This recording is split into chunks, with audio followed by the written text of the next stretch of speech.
হরে Krishna everyone. তো তোমরা হয়তো ভাবছো হরে কৃষ্ণা বলে শুরু করলাম তো হ্যালো হয়তো অনেক হলো, তাই হরে কৃষ্ণ বলেই শুরু করলাম। তো যাই হোক, তো আজকের ব্লগটা আমি এখান থেকেই স্টার্ট করছি। আর শিব ঠাকুরের একটু দুধ দিয়ে আজকে একটু স্নান করিয়ে দিলাম। তো সবসময় করা হয় না, তো আজকে ছিল তাই একটু করিয়ে দিলাম। আর এখানে আমার মেয়ে দেখো গোপালকে স্নান করাতে বসে পড়েছে।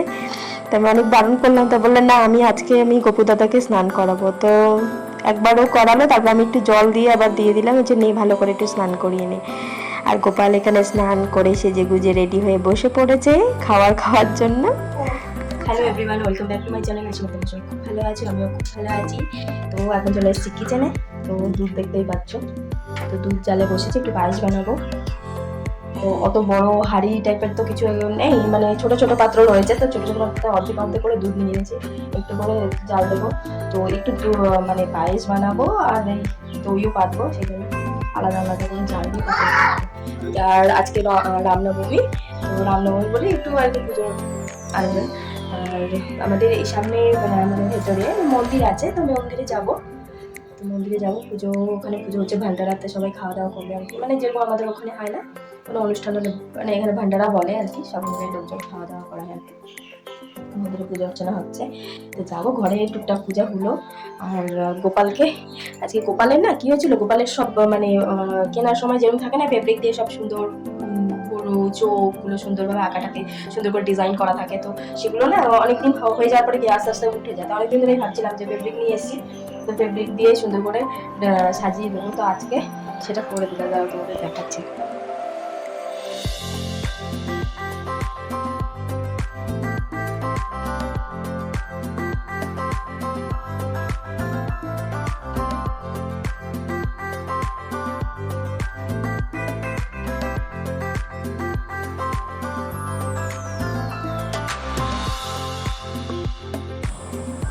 আর এই দেখো একটা বেল, তো আমি ওকে বলেছিলাম একটু বেলপাতা নিয়ে আসো, তো বেলপাতা আনতে গিয়েছিল যখন, তখন বেল গাছের তলায় দেখলো একটা বেল পড়ে আছে, তাই সেটাও নিয়ে আসছে।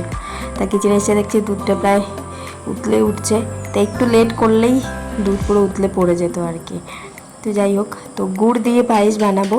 তো এখানে দেখো গোবিন্দভোগের চাল আমি ধুয়ে রেখেছি, আর গুড়টাও একসাথে করে রেখে দিয়ে দুধটা জাল হয়ে গেছে, দিয়ে দেবো এখন একটু একটু করে।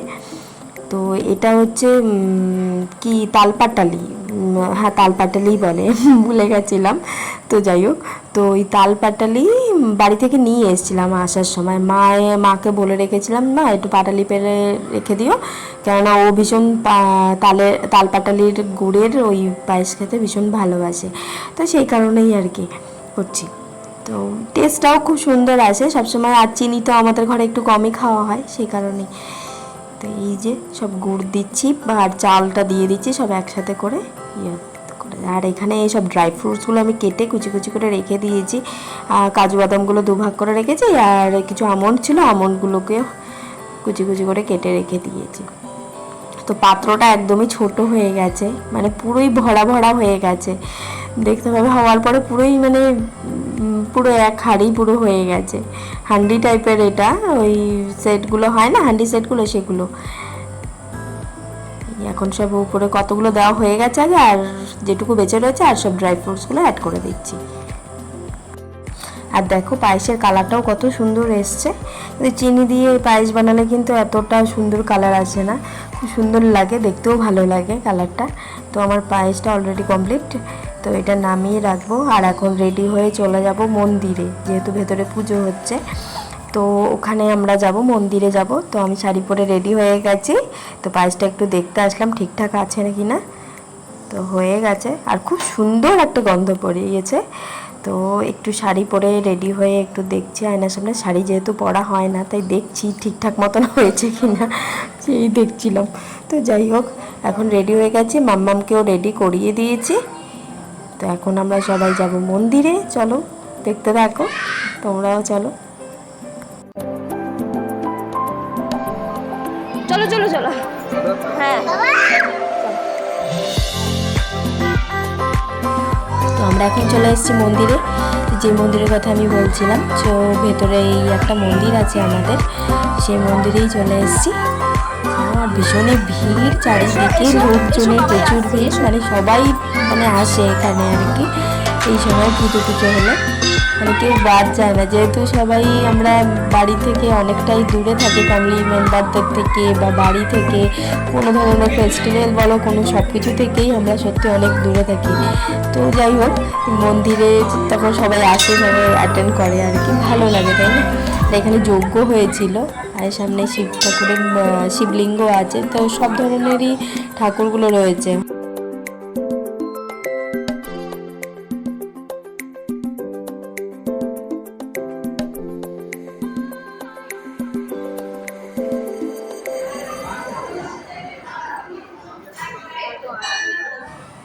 আর এখন আমরা চলে এসেছি খেতে, সবাই বসে পড়েছে।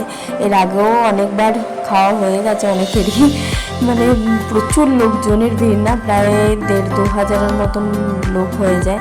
তো যাই হোক, তো এখানে প্রচুর লোকের খাওয়া দাওয়া চলছে, তো আমরাও বসে পড়েছি, তাহলে আর জায়গা পেতাম না, তো তাড়াতাড়ি করে বসে পড়েছি। খাওয়া দাওয়া করে এদিকে মাম্মামের তো ঘ্যান ঘ্যান শুরু হয়ে গেছে, তো খাওয়া দাওয়া করে তাড়াতাড়ি করে বাড়ি যেতে হবে।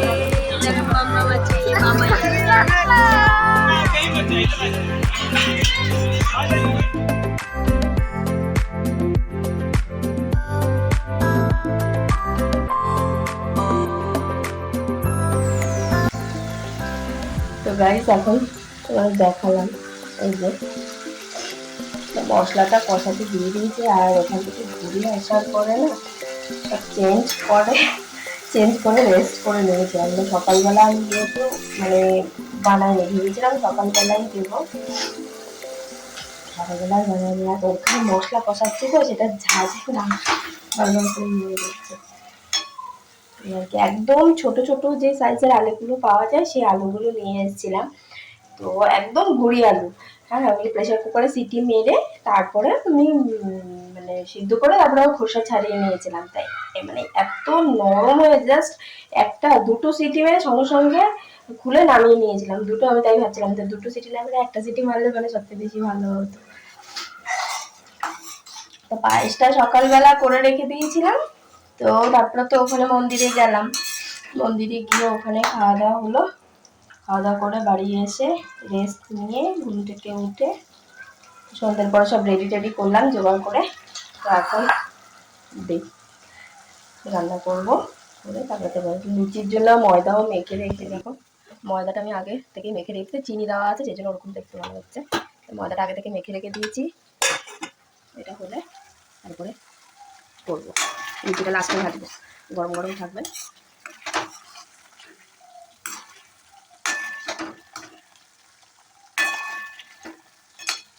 দুপুরবেলা এসে এত গরম লাগছিল, তো আমি কানে টানে সব খুলে ফেলেছি, আমি পরে পরবো, আপনার করবো।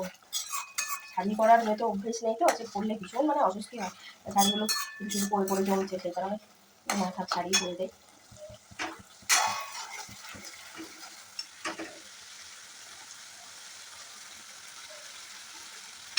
তেল বেরিয়ে গেছে পুরো, তাই এসে গেছে। এবারে আলুটা অ্যাড করে দেবো, অনেকগুলো আলু ভেঙেও গেছে।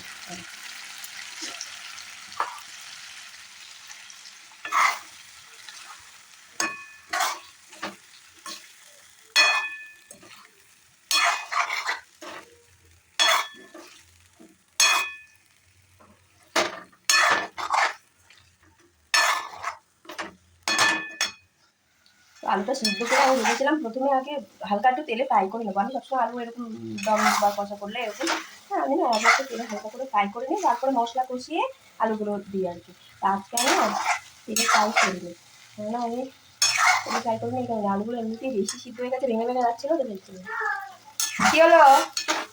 চলে আসো মা, দরজা খোলা, খেলা হয়ে গেল। কি করতে যাবি দোকানে? স্কুলের পাশে? তুই একা একা চলে যা। তুই পয়সা নিয়েছিস? কেন? ওকে পয়সা দাও কেন গো? তোর হাতে কি বললি? কোথা থেকে এনেছিস পয়সা?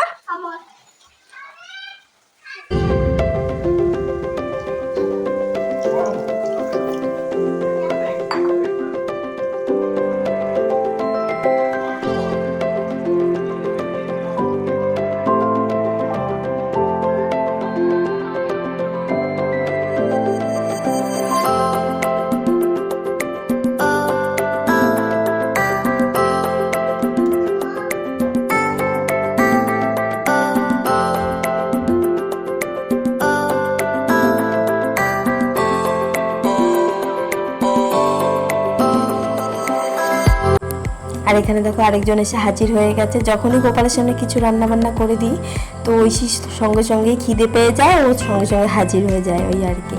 তো আজকের ব্লগটা আমি এখানেই এন্ড করছি। আশা করি তোমাদের ভালো লেগেছে। যদি ভালো লেগে থাকে তো অবশ্যই আমাকে সাপোর্ট করো, আমার পাশে থেকো, সাথে থেকো। এতদিন ধরে তোমরা যেইভাবে আমাকে সাপোর্ট করে গেছো প্লিজ এইভাবেই আমার পাশে থেকে যেও, সাথে থেকো। তো বাই বাই, নেক্সট ভিডিওতে আবার তোমাদের সাথে দেখা হচ্ছে। আজকের মতো এখানেই এন্ড করছি।